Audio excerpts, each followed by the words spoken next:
Eu vou chamar agora, em seguida, o painel número 2, que tem como tema os impactos da atual geopolítica mundial sobre a nova ordem econômica e o comércio exterior.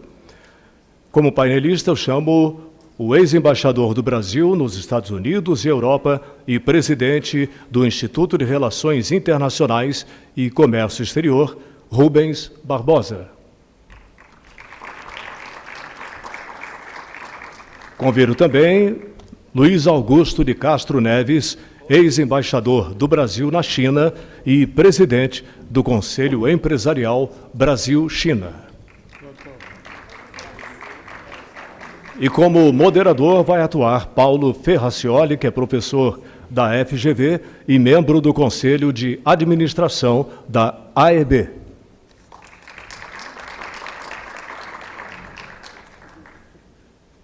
Eu passo a palavra ao Paulo Ferracioli. Vamos lá.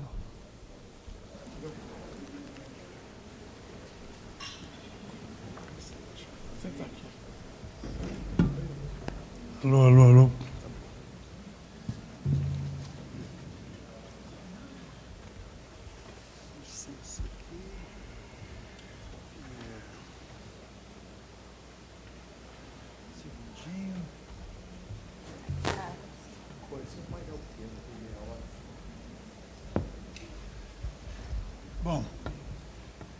Bom dia, boa tarde. Vamos dar início, sem muita explicação, mas o nosso painel fala de uma coisa que é fundamental, a questão da geopolítica.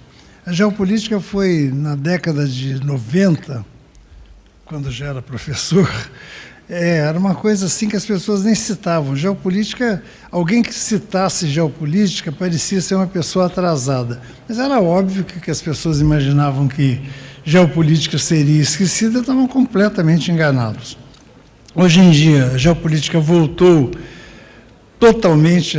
O mundo que nós vivemos só pode ser entendido utilizando instrumentos de geopolítica, e é disso que a gente vai falar aqui, olhando para o interesse brasileiro e olhando o que está acontecendo no mundo. Nós temos a sorte de termos a presença de duas pessoas excepcionais, com grande experiência na diplomacia, que trabalharam em embaixadas super importantes, fundamentais. O embaixador Rubens Barbosa trabalhou foi o primeiro chefe da divisão de Mercosul, no Itamaraty, nos idos de 90, os idos de 90. Depois foi embaixador também nos Estados Unidos, pegou 3 governos americanos, passou por momentos muito interessantes, que tem histórias infinitas para contar, e ultimamente continuou trabalhando, é difícil dizer, ele foi embaixador na Inglaterra também, no Reino Unido, e continua trabalhando diariamente. Ele tem um portal de interesse nacional, onde ele tinha a revista do interesse nacional, que sempre procurou analisar os temas à luz dos interesses brasileiros e à luz do que nós poderíamos fazer. Ele mantém ainda o Instituto de Relações Internacionais e Comércio Exterior, e eu acho que eu paro por aqui. Depois eu me referirei ao embaixador Castro Neves, que também tem uma experiência tão interessante quanto. Senhor, por favor. Vai falar lá, ótimo. Desculpe a pressa, mas é que para evitar perda de tempo. Bom dia a todos. Obrigado pelo convite para falar nesse importante encontro. E o comércio exterior está hoje como um dos motores da economia brasileira, e o tema que foi proposto é de grande atualidade. Aqui no Brasil a gente não presta muito atenção, não prestava muito atenção ao que ocorre no mundo. País grande olha sempre para o seu umbigo, mas as mudanças que ocorreram recentemente, nas últimas 2 décadas e mais recentemente com a eleição do presidente Trump, acarretaram profundas transformações globais, e que criaram uma desordem internacional, uma insegurança e uma instabilidade muito importante que afeta o trabalho das empresas, né? Nessas transformações, a gente pode olhar por dois ângulos, né? A ordem econômica e a ordem internacional. Nos últimos 80 anos, desde depois da guerra, nós tivemos um regime que foi evoluindo, mas estava baseado nos fundamentos que saíram depois da guerra, sobretudo por influência americana, né? Na ordem econômica, nós tivemos uma série de ações que reafirmaram a questão do liberalismo na economia, o livre comércio, e passando por várias etapas, com crises econômicas, com a globalização, com a entrada da China na Organização Mundial de Comércio, gradualmente foi transformando esse liberalismo numa outra situação que, com o esvaziamento das organizações internacionais e com a eleição do presidente Trump, acabou. Hoje nós não temos mais, na economia global, essa ideia da eficiência, do liberalismo, mas é uma outra ordem que está em formação. A mesma coisa na ordem política internacional, né? Depois da guerra, surgiram as organizações, as Nações Unidas, o Fundo Monetário, o Banco Mundial, o GATT, né, que se transformou depois na Organização Mundial de Comércio. E a ordem política internacional passou por várias fases, né? Desde a Guerra Fria, que durante muitos anos, desde 45 até 89, 90, 91, com a queda do Muro de Berlim e com o fim da União Soviética, tiveram grande influência nas relações internacionais. Depois de 91, depois da queda da União Soviética, a ordem global evoluiu para uma situação unipolar, com os Estados Unidos como a única superpotência, passando por várias crises, guerra do Iraque, né? E até 2001, quando a Organização Mundial de Comércio recebeu a China. E isso começou a transformação dessa ordem política, né, com impacto na economia, a tensão crescente dos Estados Unidos com a China, a questão da luta, né, da disputa pela hegemonia no século mundial, não na área militar e na área ideológica, como foi a Guerra Fria entre a União Soviética e os Estados Unidos, mas uma tensão pela competição e cooperação, às vezes, competição na área tecnológica, na área econômica e na área comercial, até chegarmos à eleição do Trump no primeiro mandato e agora, sobretudo, no segundo mandato, em que a ordem política, como a ordem econômica, se transformou totalmente, e nós estamos vendo aí as implicações de uma série de fatores geopolíticos. Eu não vou entrar em detalhes, vou só mencionar para poder chegar ao impacto na economia e no comércio exterior. Nós tivemos, nesses últimos anos, né, fatores que influenciaram definitivamente, né, a ordem econômica e a ordem política, com impactos na economia muito fortes em várias áreas, né? Desde a guerra da Ucrânia e a guerra de Gaza, entre Israel e o Hamas, a Rússia e a Ucrânia, a nova estratégia americana, como eu mencionei, de contenção da China, né, e o gradual enfraquecimento das organizações internacionais criadas depois da guerra, como eu mencionei, as Nações Unidas, sobretudo, e a OMC, que perderam a força e perderam a voz nesse mundo novo gerado por essa tensão dos Estados Unidos com a China, pela emergência da China no cenário internacional. E nós estamos vivendo hoje como um fator importante de geopolítica, um mundo sem regras, né? Um mundo que vê o enfraquecimento das organizações internacionais criando problemas para países como o Brasil, países em desenvolvimento, que não têm força para colocar as suas reivindicações, né? Como ocorre com os países desenvolvidos. Nós estamos vendo isso em várias áreas, né? E nós temos também alguns fatores novos que estão influindo na área comercial, na área internacional, na economia. A questão do meio ambiente, né, que hoje é um fator importante quando você considera o comércio exterior. Nós estamos vendo aí as barreiras protecionistas que estão sendo colocadas, sobretudo na União Europeia, a produtos industriais, a produtos agrícolas.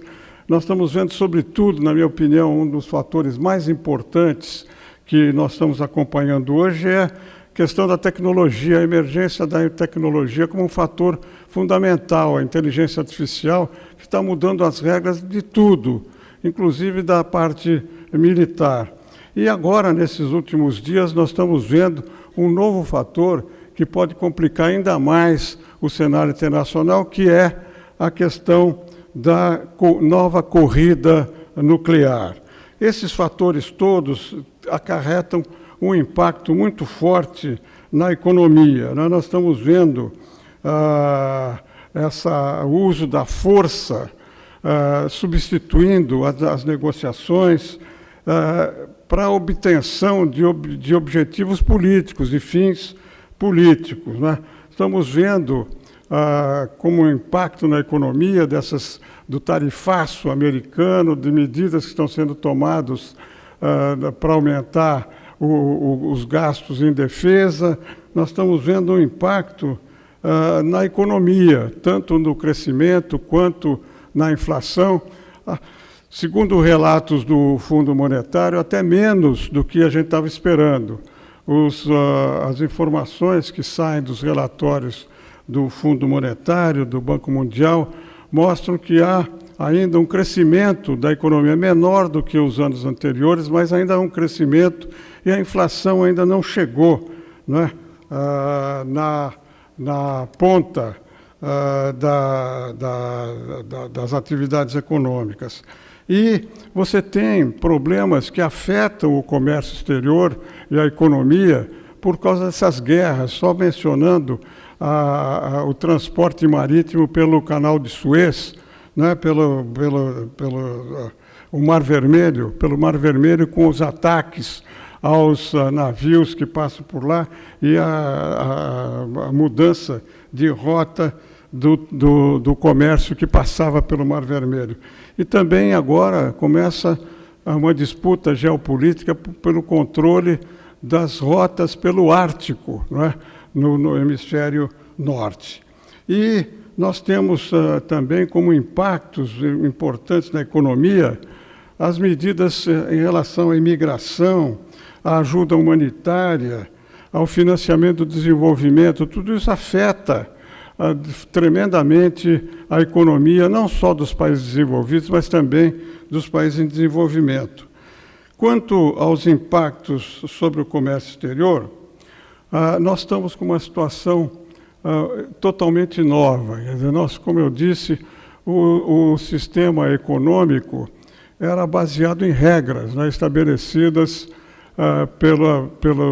mesmo pela ONU em alguns setores econômicos, mas pelo Fundo Monetário, pelo Banco Mundial, mas, sobretudo, pelo GATT e depois pela Organização Mundial de Comércio. Agora, com a política econômica americana, com o tarifaço que o presidente Trump impôs a todas as nações, o sistema econômico deixou de ser previsível e baseado em regras estáveis.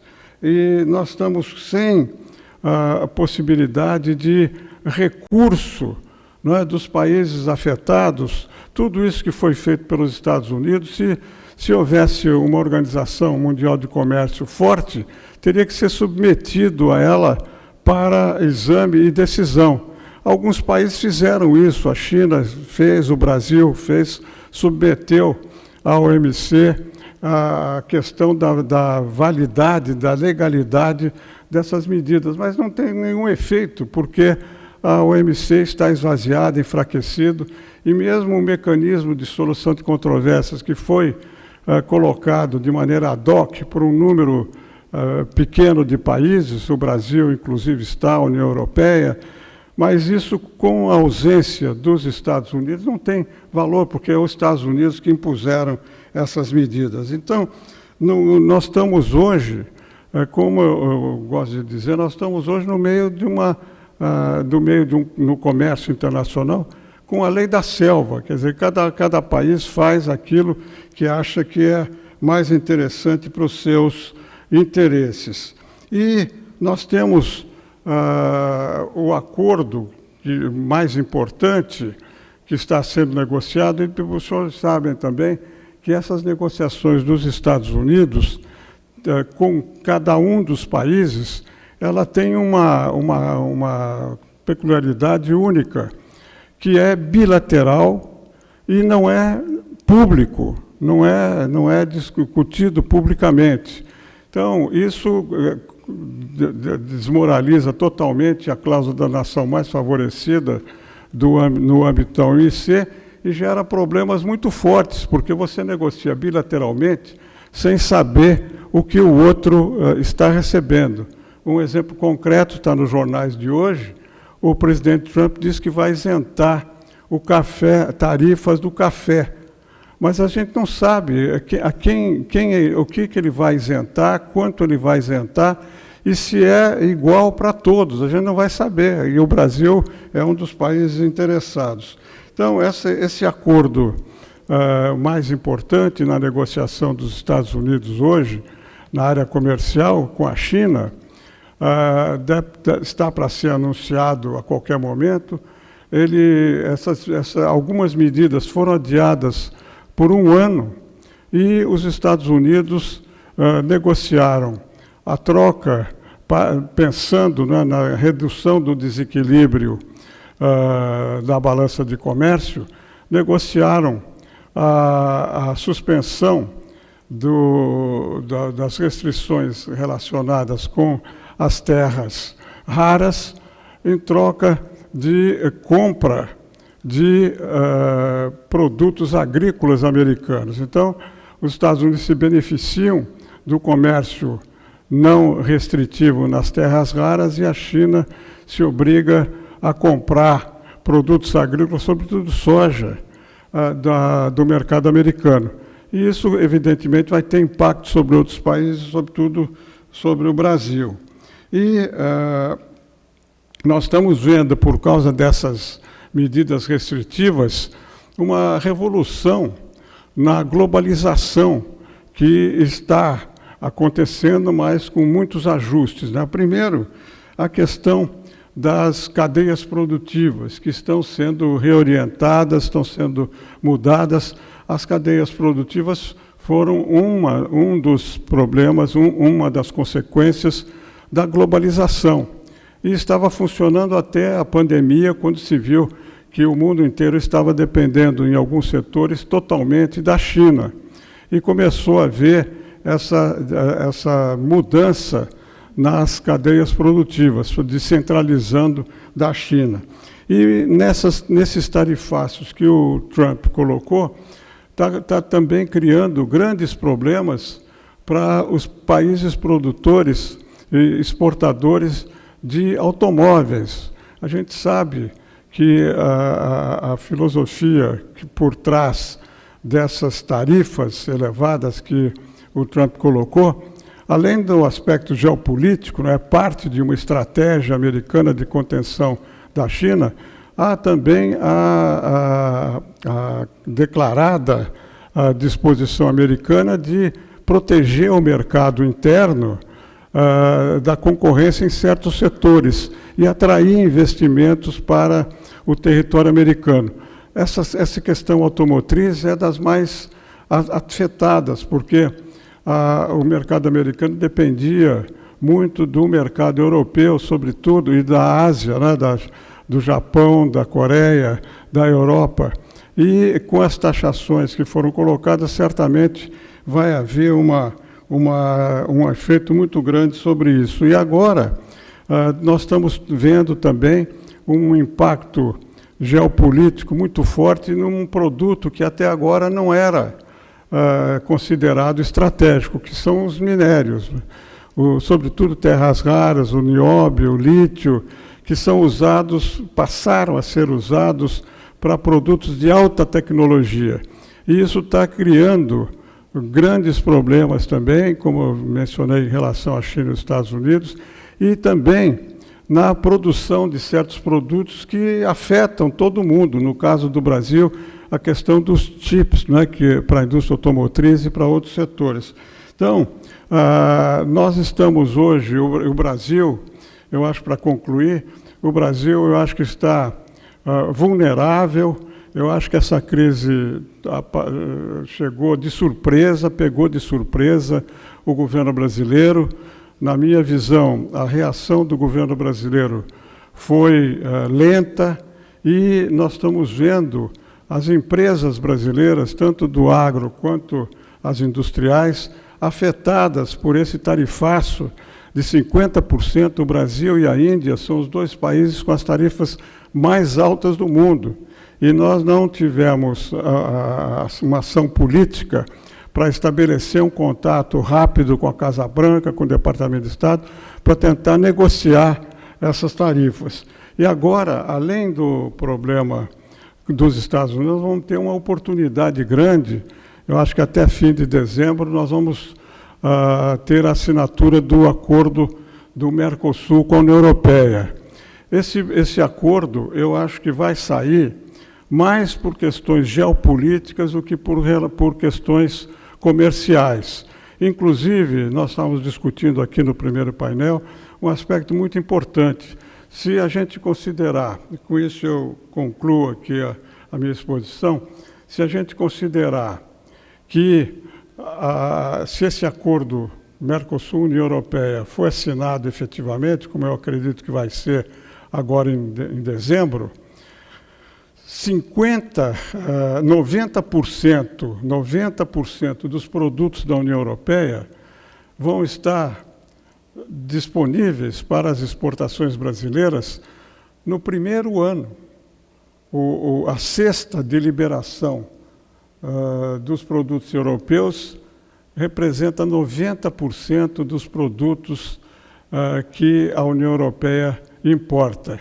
Eu me pergunto, por causa dessas discussões que nós estamos tendo aqui na parte tributária, por todo o custo do Brasil que a gente sabe, são poucas as empresas brasileiras, industriais, que poderão se beneficiar desse acordo com a União Europeia, por um problema muito forte que eu acho que hoje está na base dos problemas econômicos comerciais que o Brasil tem, que é a perda da competitividade.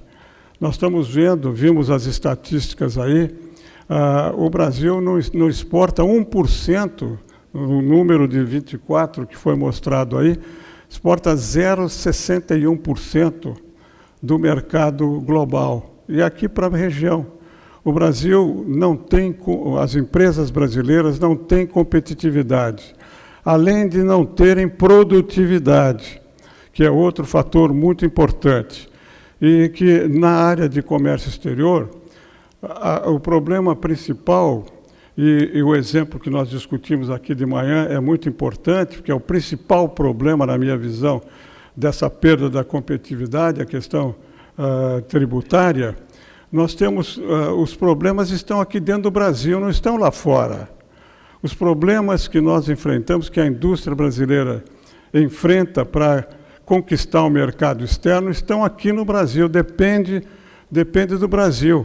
Quer dizer, as vulnerabilidades na área de comércio exterior são muito importantes.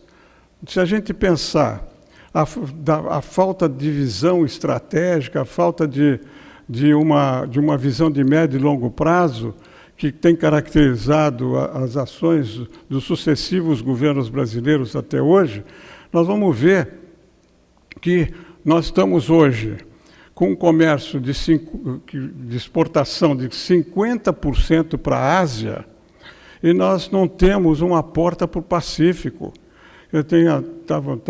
Discutimos aí de manhã cedo também, de passagem, a questão dos transportes, da logística. Isso é uma coisa, né, que mostra a falta de visão, né? A China agora construiu um porto em Xangai, no Peru, que vai ser o hub, né, o porto que vai trazer e levar os produtos chineses. Nós não temos acesso a esse porto, vamos ter que construir uma estrada, uma ferrovia, o que for, para ter acesso ao porto. E nós temos no comércio exterior uma concentração de produtos e de mercados impossível. Quer dizer, você tem hoje a soja brasileira dependendo fundamentalmente do mercado chinês. Agora, se a China resolve comprar dos Estados Unidos, vai diminuir a exportação da soja brasileira. Nós não podemos, e agora essa medida do Trump, que afetou muitas empresas brasileiras, né, uma proporção, felizmente, a exportação brasileira para os Estados Unidos é 1% do mercado americano, 1 e pouco por cento. E as exportações, e o comércio com os Estados Unidos é 10% do comércio brasileiro, comércio exterior brasileiro. Portanto, não afeta, em termos de PIB, não afeta substancialmente, mas afeta, sim, as empresas brasileiras, agrícolas e empresas industriais. Eu acho que o desafio hoje, que esse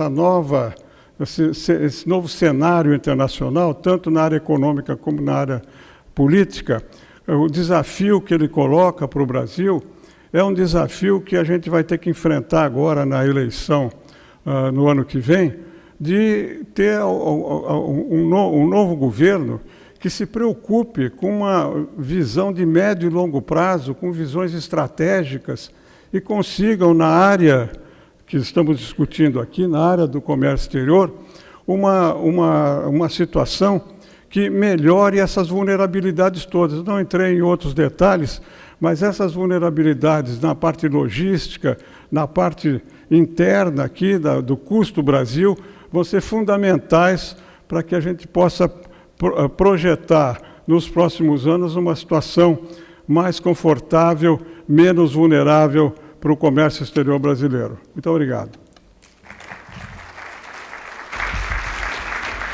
Muito bom. Fiz 20 minutos aí. Excelente exposição.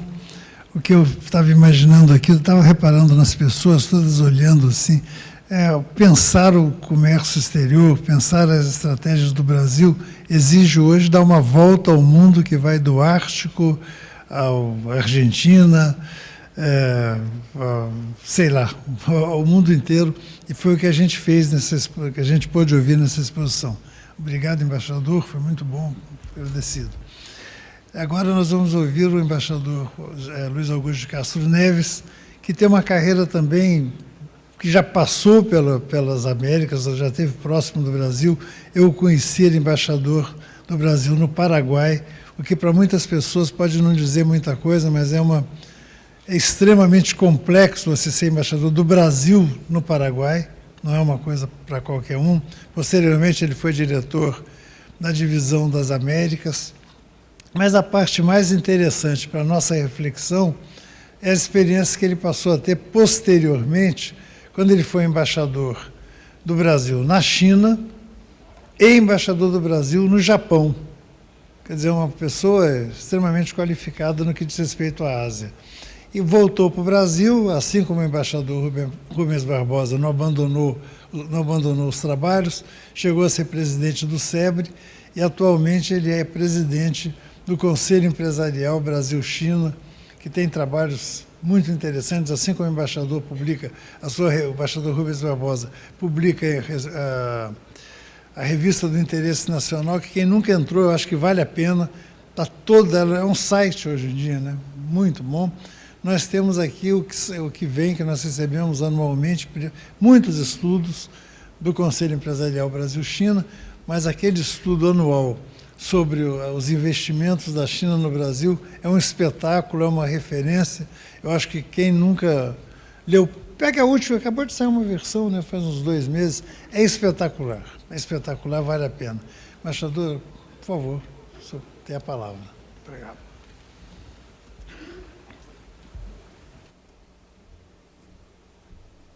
Bom, eu vou seguir o exemplo do meu colega e amigo Rubens Barbosa e falar aqui também do pódio. E, de certa maneira, até a palavra dele, por um lado, muito me ajudam a fazer as minhas palavras aqui, e, por outro lado, também um pouco esvazia aquilo que eu ia dizer, porque ele já disse. Enfim, já há alguns anos, o Conselho Empresarial Brasil-China vem destacando, com uma certa insistência, o tema da ordem internacional em processo de transição acelerada. E lembrem-se que nós estamos discutindo aqui os impactos da geopolítica internacional no comércio exterior brasileiro e, enfim, no próprio desenvolvimento brasileiro. Nós, portanto, eu destaco insistentemente o tema da ordem internacional em processo de transição acelerada, eu repito. E diz-se a propósito que uma ordem internacional entra em crise quando não consegue mais acomodar as relações de poder, ou, de uma forma mais explícita, quando uma potência em ascensão não se conformar com o papel que lhe é atribuído por um sistema que considera restritivo a sua capacidade de atuação internacional.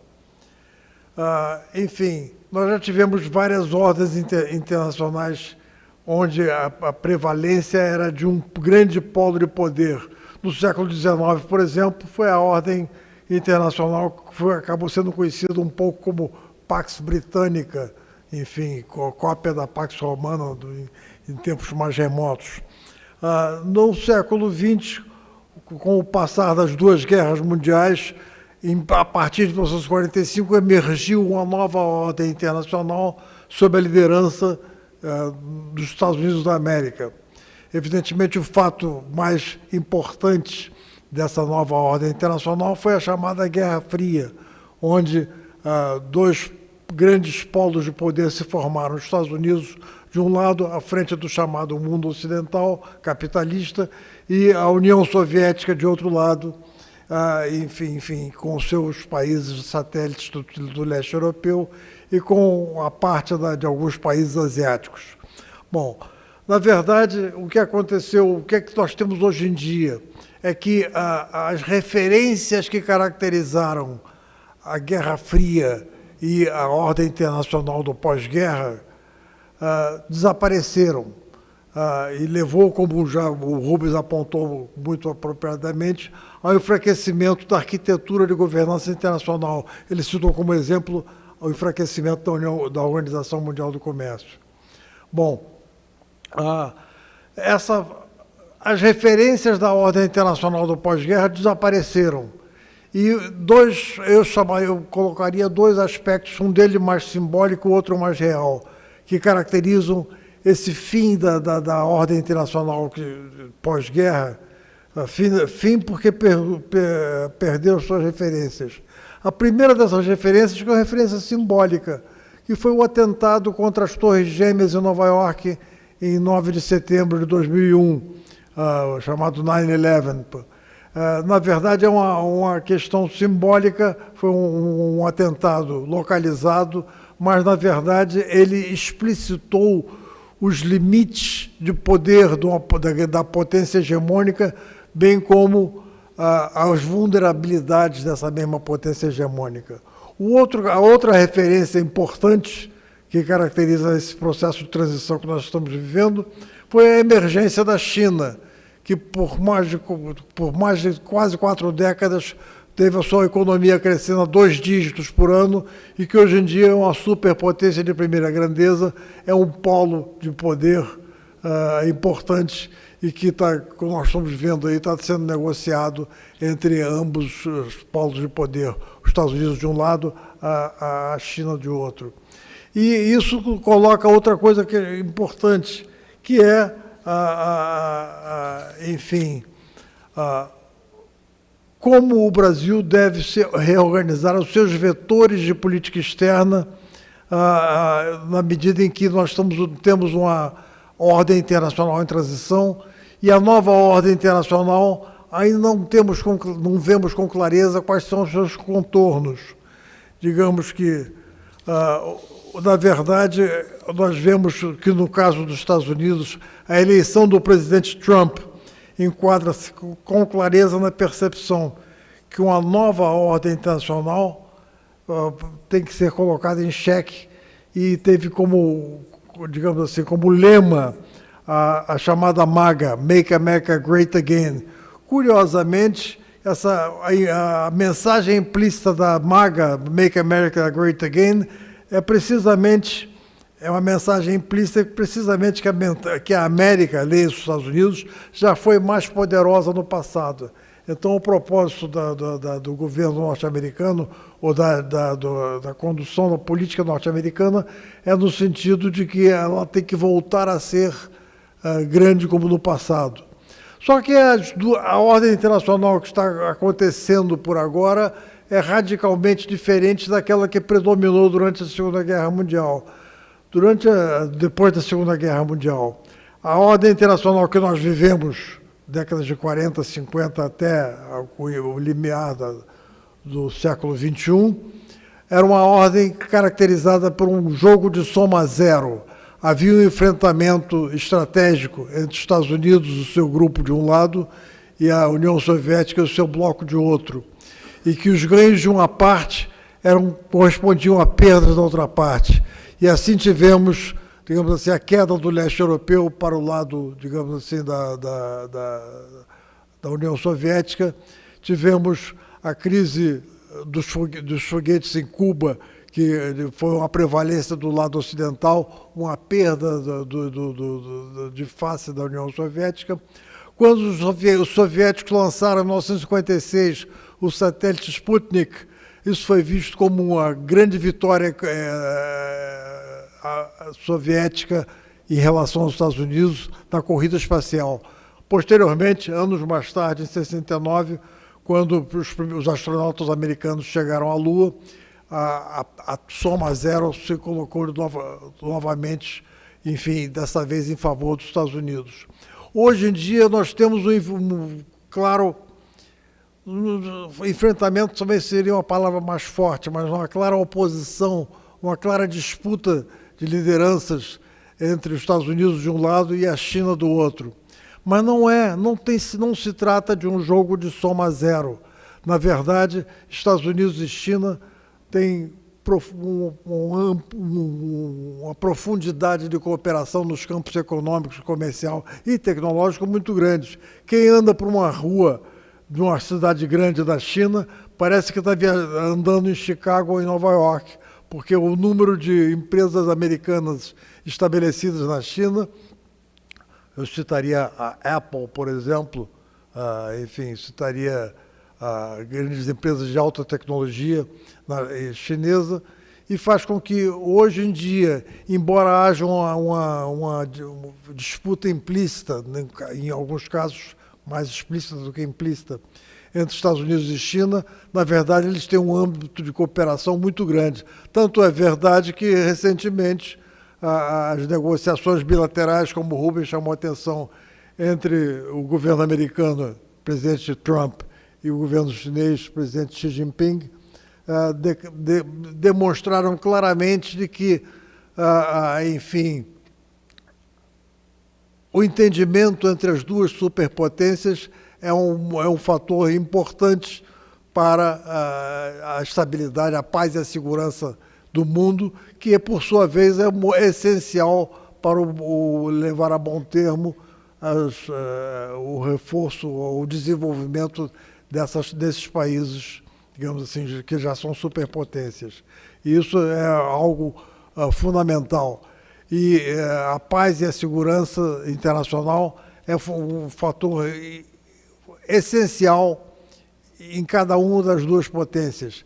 E a hostilidade entre uma e outra, eu chamaria mais de competitividade, ou competição entre uma e outra, digamos assim, tem seus limites claros, Caso contrário, uma conflagração que poderia acontecer por um acidente de percurso seria, digamos assim, quase que o fim da humanidade, por assim dizer. Então, tudo isso é muito importante, mas, sobretudo para nós, é muito importante como é que o Brasil se coloca em face dessa nova situação que nós estamos vivendo. Enfim, nós vamos pender para o lado da China, vamos pender para o lado dos Estados Unidos. O nosso comércio com os Estados Unidos, hoje em dia, é bem menor do que o nosso comércio com a China, que é a nossa maior parceira comercial. Mas, por outro lado, curiosamente, o fato de a economia brasileira ser fechada limitou marginalmente o tarifaço colocado em vigência pela parte norte-americana. Mas, por outra parte, também, algo importante é que a ascensão da China e a diluição do poder, o centro de gravidade da economia mundial, o centro de gravidade do poder tecnológico mundial, migrou, em alguma medida, do Atlântico Norte, da América do Norte e da Europa Ocidental, em direção à Ásia. A Ásia, e não só a China, tem crescido a taxas bem superiores às taxas do Ocidente. E a China, hoje em dia, tem uma maior integração com os seus vizinhos asiáticos do que tinha antigamente. E uma maior integração, muito maior, certamente, que a integração norte-americana, que era muito mais de natureza estratégico-militar, com os demais países do Ocidente, que deu na OTAN, na Organização do Tratado do Atlântico Norte, que era uma organização militar feita para fazer o enfrentamento ao bloco socialista liderado pela União Soviética. E, por outro lado, havia a resposta do lado socialista, que era o Pacto de Varsóvia, que era também uma aliança militar do lado socialista contra os Estados Unidos da América. Esse tipo de colocação, hoje em dia, não aparece com clareza, porque, na verdade, o risco de dar um tiro no pé é muito grande. E o problema hoje, o nosso desafio hoje, é examinar as imensas janelas de oportunidades que se abrem para o Brasil, sobretudo na China, que é o nosso maior parceiro comercial, e saber como aproveitá-las da melhor forma possível. E, mais uma vez, eu estou aqui de inteiro acordo com o que disse o Rubens Barbosa, de que o grande desafio hoje está dentro do Brasil e não fora dele. Não se trata de vender mais para a China porque o preço está bom. O que se trata é tratar de inserir a economia brasileira nas cadeias globais de valor, que continuam a existir. Quer dizer, alguns setores foram desglobalizados, mas muito limitados. Setores que afetam diretamente a defesa e a segurança nacional. Mas Estados Unidos e China continuam comerciando loucamente, por assim dizer, que eu posso dizer isso. O entendimento entre os dois países tem que nós não participamos integralmente deles, mas tem, obviamente, uma profundidade maior, por exemplo, que a nossa integração, seja com os Estados Unidos, seja com a China. Mas, de qualquer modo, o grande desafio do Brasil é se preparar para promover uma abertura econômica, que é uma condição sine qua non para uma maior inserção, uma inserção mais favorável da economia brasileira na economia mundial. Quer dizer, o modelo brasileiro de desenvolvimento que teve sua vigência durante a ordem internacional da Guerra Fria já deu sinais de esgotamento, o chamado nacional desenvolvimentismo, e que criou serviu para criar e industrializar parte do Brasil, em alguma medida. Mas essa industrialização brasileira careceu um pouco do grau desejável de sustentabilidade que nós gostaríamos de ter, porque era baseada em proteção, reserva de mercado e subsídios. Aliás, o BNDES, que patrocina esta reunião, foi criado exatamente para subsidiar e ajudar a criar um parque industrial brasileiro que pudesse atender a demanda do mercado interno brasileiro.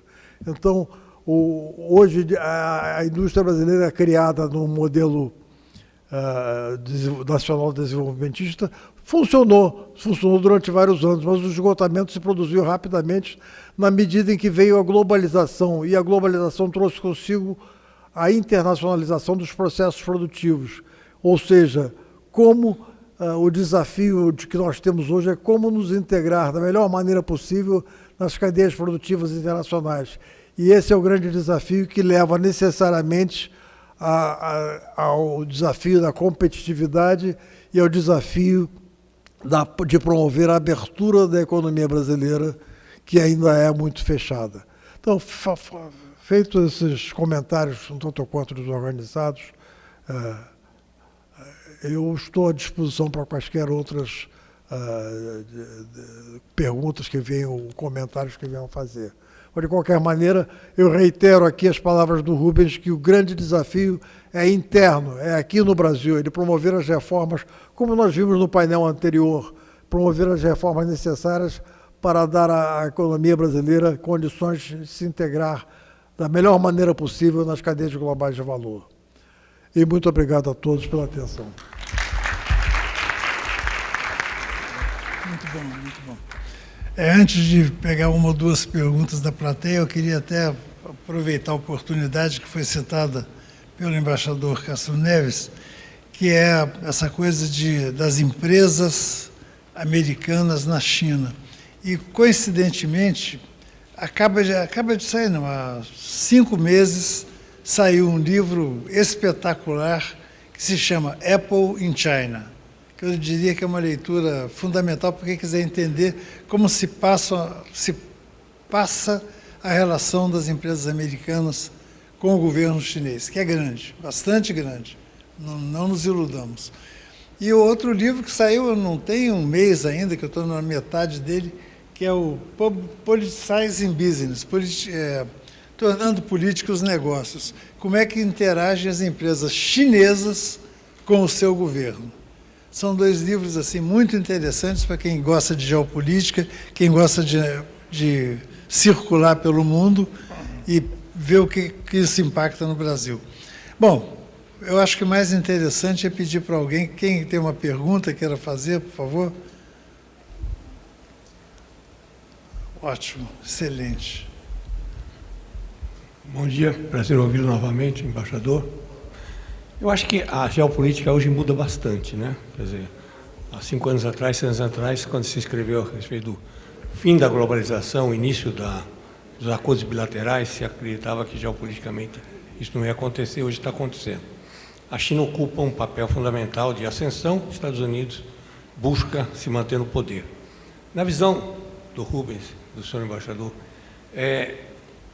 nós não vamos chegar a um conflito, logicamente não vamos chegar ao conflito. Mas como é que o Brasil consegue tirar partido nessa sua visão se nós não fizermos essa mudança interna?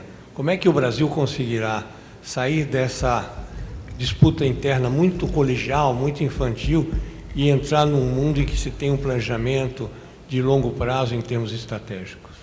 Obrigado. Eu acho que eu podia... Vamos arrumar mais uma pergunta, se houver, que assim facilita. Eu passo para os dois tem mais uma aqui. Ótimo. Olá, é um prazer vê-los aqui. Acompanho algumas entrevistas via CNN e outros meios de comunicação dos senhores. Minha pergunta ela vem de encontro à logística aqui do Mercosul com ligar o Brasil ao Pacífico. Nós temos aqui uma questão geográfica que seria a Cordilheira dos Andes e implicaria em investimentos. O nosso acordo do Mercosul caberia ao bloco um investimento muito grande. E aí viria, nesse caso, outros países para que pudesse chegar a essa ligação. Como isso se daria entre Brasil, Argentina, Chile e outros países interessados com essa nova rota? Excelente pergunta. Nós estamos discutindo, aliás, como responder as perguntas, mas nós optamos que os dois falarão um pouquinho sobre cada uma das duas perguntas. E, embaixador. Bom, em relação a qual vai ser, ou qual deveria ser o lugar do Brasil no mundo, eu acho que a sociedade brasileira, e sobretudo o setor privado, os empresários brasileiros, tem que ter uma voz forte nisso. Quer dizer, nós estamos vendo os governos, eu não quero particularizar neste governo, porque isso é um problema que vem se desenvolvendo, né? Para as pessoas se lembrarem, nós não temos um plano nacional de desenvolvimento, um programa nacional de desenvolvimento aqui desde 1975, 76. Quer dizer, nenhum dos governos se deu ao trabalho de pensar de maneira macroeconômica o país e não fatiadamente como a gente faz. Eu acho que essa questão da reforma tributária já devia ter sido feita há muito tempo, né? Nós fizemos uma reforma trabalhista, uma reforma da Previdência, nós temos que fazer uma reforma administrativa que agora está sendo picotada lá no Congresso também. Enfim, o Brasil, eu acho que, eu gosto de dizer que o mundo não vai esperar pelo Brasil. Quer dizer, nós vimos aí nos dados de comércio exterior, para não falar de outras áreas, só na área de comércio exterior, na década de 80, o Brasil tinha uma porcentagem de comércio maior que a China. Hoje a China tem 14% do comércio exterior, nós temos 1,4%, 1,3%. Então, eu acho que ou a gente resolve colocar a casa em ordem. O que quer dizer colocar a casa em ordem? É ter um governo, um sistema político brasileiro que dê estabilidade política, estabilidade econômica e segurança jurídica, porque senão não virá um investimento para cá. Nós estamos vendo o investimento que está vindo para o Brasil é um investimento financeiro, por causa dos 15% dos juros.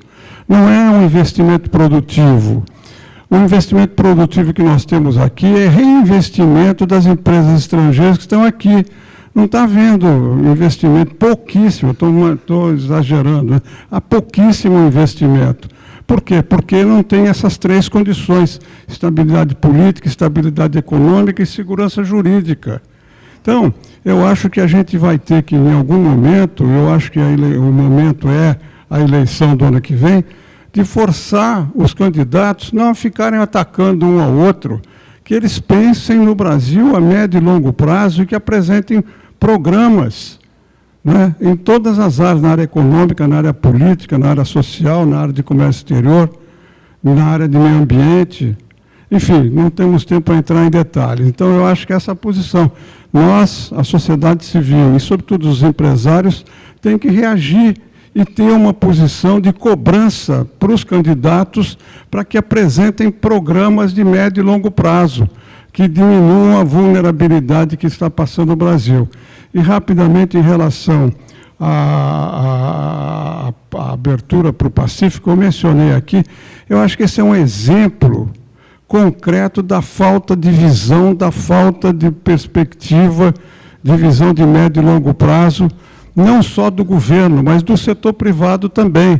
Quer dizer, quando você tem 50% das tuas exportações, do teu comércio, com o eixo que mudou para a Ásia, e você tem 15 anos, porque isso ocorreu nos últimos 15 anos, você não teve ninguém aqui, nem no setor privado, nem no setor público, que pensasse que seria mais econômico, frete mais barato, menos tempo para chegar à exportação lá na China, na Ásia em geral, porque hoje, você sabe que Bangladesh, que ninguém aqui sabe onde fica, Bangladesh tem um comércio maior do que com a França.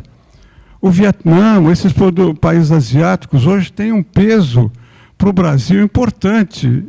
E nós vamos ter que fazer. O Ministério do Planejamento começou a discutir uma série de rotas no norte para integrar o Brasil aos países vizinhos no norte. é importante. Agora, tem que incluir essa rota até o porto de Xangai. No sul, nós já estamos tendo, o ano que vem, nós vamos ter o corredor bioceânico, né, dos trópicos, né, que liga o porto de São Paulo ao porto de Antofagasta, no Chile. Na parte da comunicação leste-oeste, no sul está perfeito. O problema é a questão do norte, porque a economia e os minérios, né, tanto a agrícola quanto os minérios, estão muito fortes no Mato Grosso, no Rondônia, na Goiás, nessa parte que poderia se beneficiar de uma via mais rápida pelo Pacífico. Embaixador Castro Neves. Eu estou de acordo com o que o Rubens falou. Em relação à questão dos corredores bioceânicos ou da ligação com o Oceano Pacífico, ela obviamente é positiva, amplamente positiva. Agora, é preciso ter em mente que ela precisa ser viável dentro do território brasileiro. Ela não se trata de uma porta de entrada no Porto de Santos, que é a porta de saída no Porto de Antofagasta, ou uma porta de entrada num porto qualquer atlântico para sair em Chancay, no Peru. E temos, além disso, no Peru já tem 2 portos funcionando plenamente que poderiam ter sido utilizados há muitos anos, que é Ilo e Matarani. Se a gente olhar para a Amazônia, que está hoje aí com o COP30 nas manchetes, nós vemos que o rio Amazonas é navegável até o porto de Carmen de Putumayo, no Equador.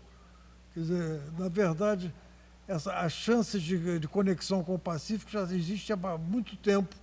E agora trouxe a questão de Chancay, que coloca o desafio da cruzar a Cordilheira dos Andes, e que é certamente importante, mas tem que ser mais do que uma mera ideia, enfim,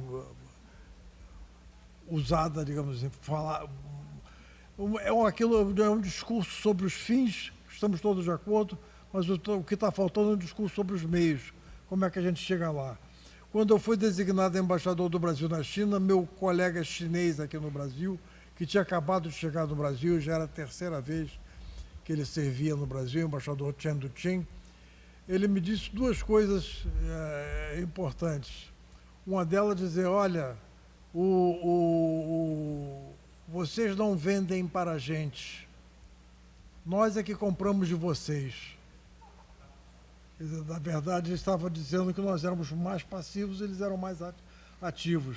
Quer dizer, a gente não se preocupava em saber o que estávamos vendendo, porque vinha gente aqui que queria comprar e pagava em bom preço. E assim, o segundo comentário que ele fez foi um pedido.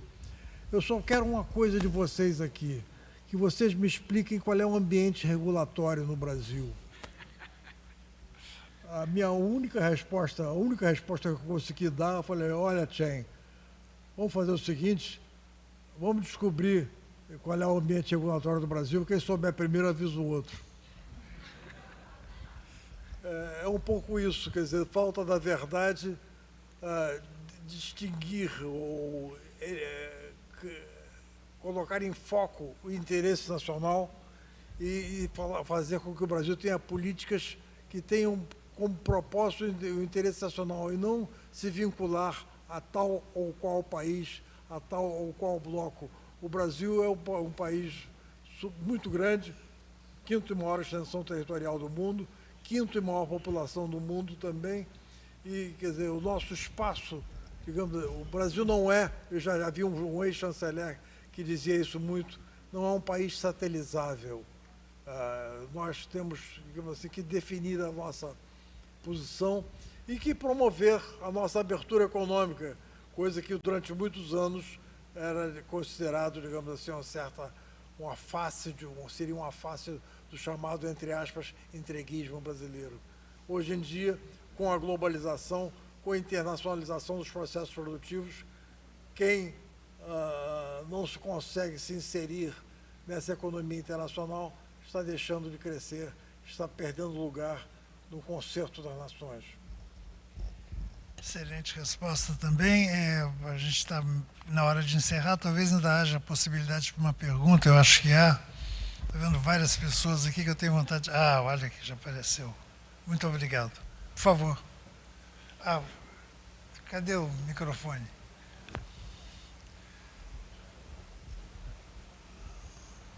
É sobre a colocação de que o Brasil precisa vender na China. Está ótimo.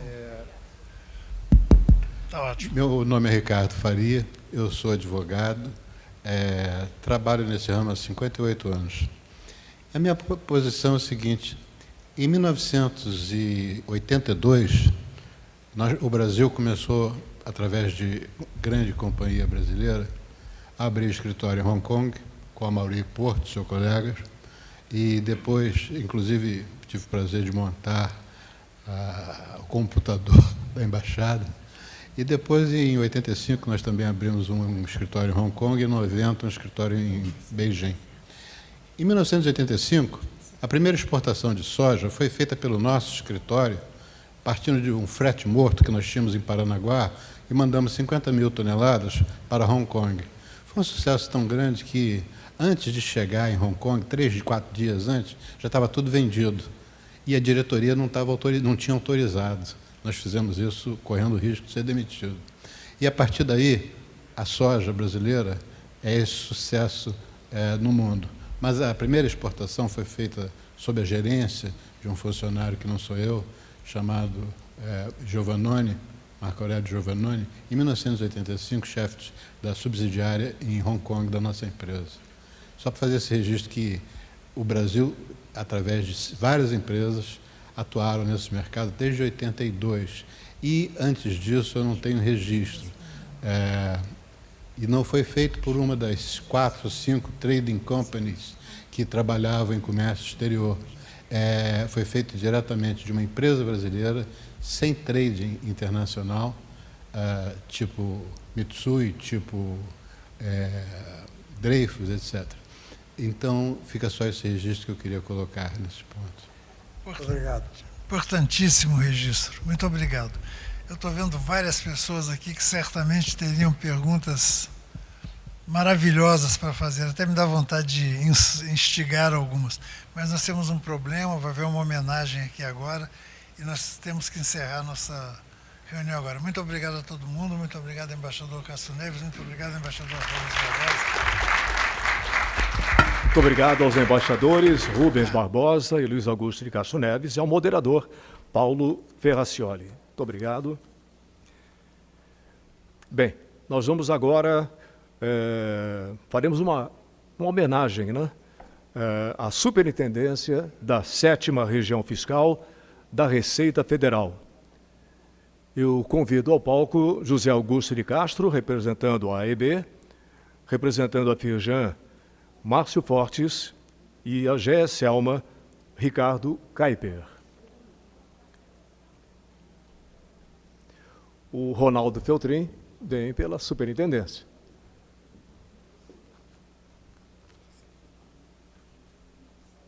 O presidente pode...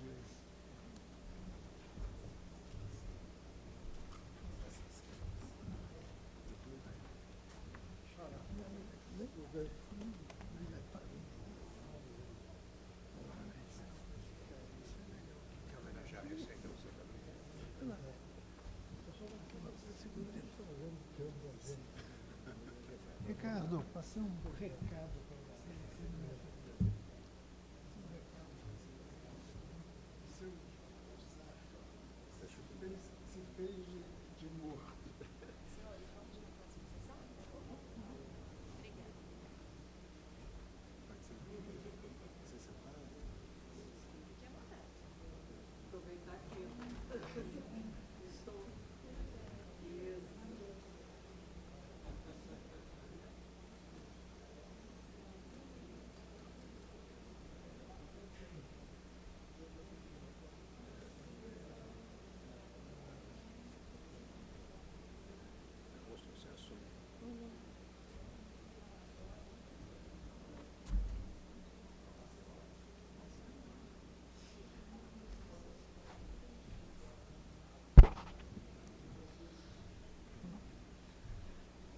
Senhores, o que vai acontecer agora aqui é uma coisa que não é usual.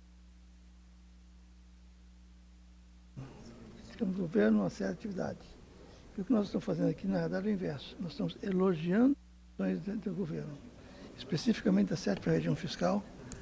A gente vai entregar uma placa ao teu representante, o Ronaldo Feltrin, pelos excelentes serviços realizados com profissionalismo, dedicação, tudo melhor.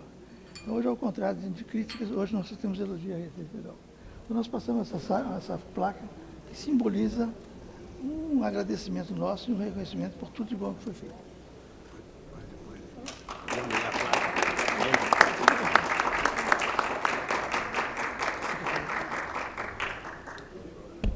Se me permitem, eu vou ler o que diz a placa, senão fica todo mundo curioso e não sabe o que diz, né? 43º Encontro Nacional de Comércio Exterior, ANEX 2025, eficiência, competência, agilidade, dedicação e profissionalismo foram alguns dos predicados observados nos trabalhos desenvolvidos pela 7ª Região Fiscal do Brasil, na implantação de novos sistemas e tecnologias operacionais decorrentes das reformas estruturais aprovadas para o comércio exterior do Brasil. Esta placa expressa o justo reconhecimento das entidades e empresas que atuam no comércio exterior brasileiro. Rio de Janeiro, 12 de novembro de 2025, Associação de Comércio Exterior do Brasil, AEB, Federação das Indústrias do Estado do Rio de Janeiro, FIRJAN, GE Aerospace, com seus respectivos logos. Estão aqui o presidente Ricardo Caipa, está aqui o nosso presidente José Augusto, está pela 7ª região nosso Ronaldo, querido Feltrin, aqui, amigo, e que é merecedor de todo o nosso agradecimento pela sua dedicação, iniciativa de resolver. Isso é importante, né? Ele não foge dos problemas, ele fala e corre atrás para resolver outros problemas adicionais. Ronaldo, então, entregamos aqui para você. Vou tirar a foto, né? Ronaldo, você quer falar? Mais um pouquinho. Acabou que fica no mão.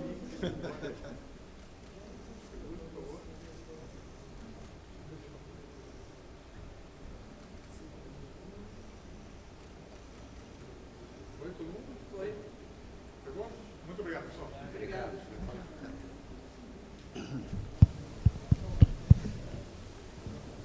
Gostaria de fazer um testemunho que o trabalho dos nossos órgãos aqui, Receita Federal, estou vendo o Marcos Vinícius aqui também, ele muitas vezes passa desapercebido. Vocês sabem que o ramo da aviação ele é movido pela confiança, né? Ninguém vai voar numa aeronave se não tiver certeza que vai chegar no destino. E nós tivemos, como foi bem colocado aqui no painel anterior, a questão dos atentados às Torres Gêmeas, né? E para a nossa empresa, né, que faz parte aí de uma jornada que muitos conhecem, o Panair do Brasil, o Ministério da Aeronáutica, privatização e depois fazer parte da GE Aerospace, 11 de setembro foi extremamente danoso. De 2.000 funcionários, em um ano nós passamos a ser 500. Né? E ficou aquela questão de sobrevivência. Para sobreviver, nós precisamos desenvolver coisas que a gente não tinha, porque as grandes empresas que eram os nossos clientes, vocês vão lembrar de algumas, Varig, Vasco Transbrasil, não resistiram. E a gente foi obrigado a ir para o mercado internacional, coisa que a gente tinha uma fatia muito pequenininha. Foi aí que nós começamos a buscar opções, e a opção foi o Recof. Por isso que a gente admira tanto esse regime que foi falado aqui, que nos permitiu competir em pé de igualdade com empresas mundo afora, né? Nós não temos competidores na América Latina. Nossos competidores estão nos Estados Unidos, Europa e Ásia. E são extremamente competentes, mas também nós somos também, né? E com isso, a gente começou uma jornada em que a Receita Federal, e eu vou ser específico aqui no momento, foi de extremamente importância. O carinho, a acolhida, o entendimento, principalmente que a gente é uma indústria de serviços, foi excepcional. Coana e todos, né, foram excepcionais. A 7ª região, todos foram sempre excepcionais. Então, o que eu quero colocar, depois de tanto tempo, e hoje nós exportamos 97% e não mais quase 100% doméstico, anos depois, vem de algo que é invisível. E que eu gostaria aqui de agradecer pessoalmente em nome da empresa, a Receita Federal, por isso que não é visto. Você passar de uma empresa que está quase fechando a se tornar o maior exportador de serviços do Brasil, é a maior empresa de revisão de motores aeronáuticos do mundo. Então, eu diria que fica aqui o testemunho, o agradecimento em nome da Selma e de todos os seus funcionários por esse apoio que nos permitiu chegar onde chegamos agora. Obrigado.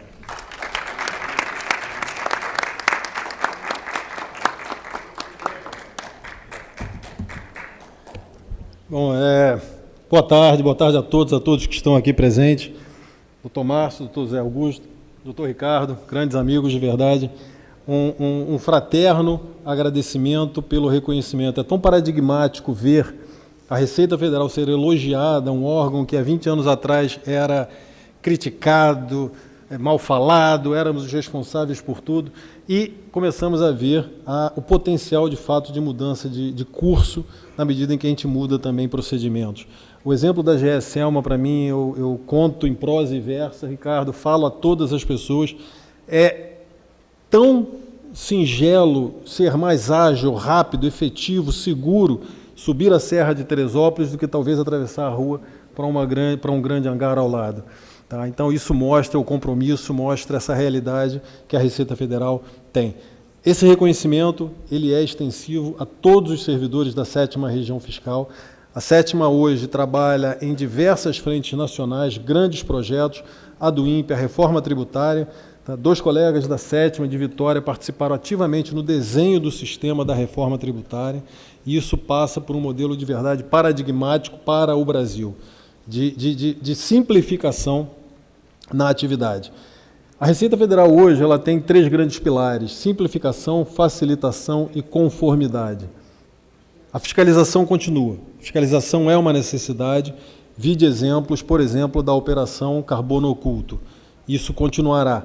Mas a conformidade é o viés de futuro. A conformidade é o caminho a ser seguido para as empresas que pretendem se inserir cada vez mais nesse mercado internacional. E eu quero afiançar que toda a equipe da 7ª Região, todos os servidores, estão alinhados e prontos para apoiar as empresas nesse grande desafio do comércio exterior, principalmente para exportar. Então, doutor Márcio, doutor Ricardo, doutor José Augusto, o que falta para exportarmos mais?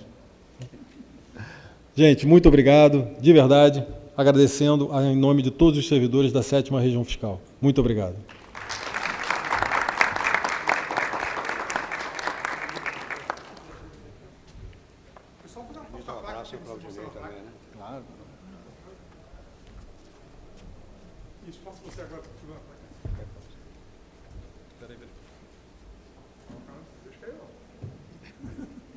Nervoso.